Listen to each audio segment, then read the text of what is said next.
নমস্কার বন্ধুরা, সবাইকে প্রজাতন্ত্র দিবসের শুভেচ্ছা। তো আজকে তোমাদের সাথে আমি একটা আলুর দমের রেসিপি শেয়ার করছি। তো দেখেছো তো ফার্স্টে কী করেছি, আলুটাকে লবণ দিয়ে প্রেসার কুকারে সেদ্ধ করে নিয়েছি। তো নতুন আলু যেহেতু, তো আমি খোসা ছাড়াইনি ফার্স্টে, পরে খোসা ছাড়াইনি। তো এরপরে একটা কড়াইয়ের মধ্যে গরম তেল দিয়ে দিয়েছি।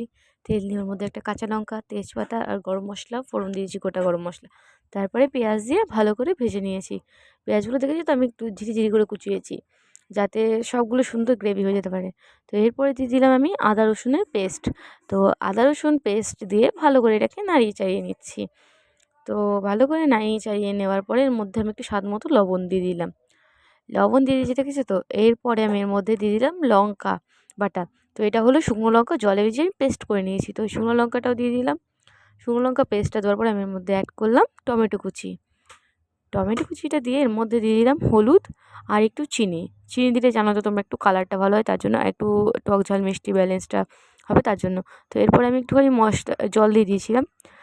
জল দেওয়ার পর মশলা যাতে কষানো হয়, তো তারপরে আমি এর মধ্যে দিয়েছি জিরের গুঁড়িটা, তোমরা দেখতে পেয়েছো।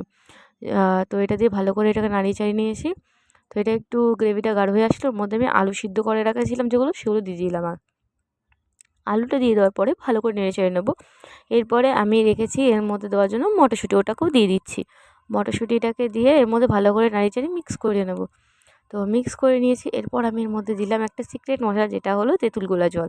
তেঁতুল গোলা জল দিলে একটু টক টক ফ্লেভার আসে আর একটু অন্যরকম হয় ফ্লেভারটা। তোমরা একবার দিয়ে দিতেই পারো, ভালোই লাগবে। এরপর দিয়ে দিলাম একটুখানি বিট লবণ। বিট লবণ আর তেঁতুল গোলার জলের জন্য একটা আলাদা রকমের ফ্লেভার আসবে। তোমার বাড়িতে অবশ্যই একবার ট্রাই করে দেখতে পারো। তো এরপর আমি এর মধ্যে দিলাম জল। জল দিয়ে দিলাম।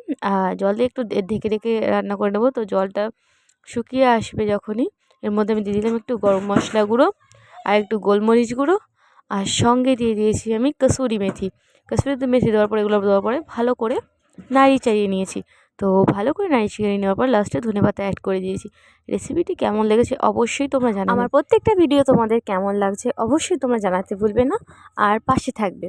আর আমি চেষ্টা করব যে নতুন নতুন আরও ভিডিও দেওয়ার। আর তোমাদের যদি কোনো ভিডিও পছন্দ, মানে কোনো যদি রেসিপি থাকে, রিকোয়েস্ট বলতে পারো। নমস্কার।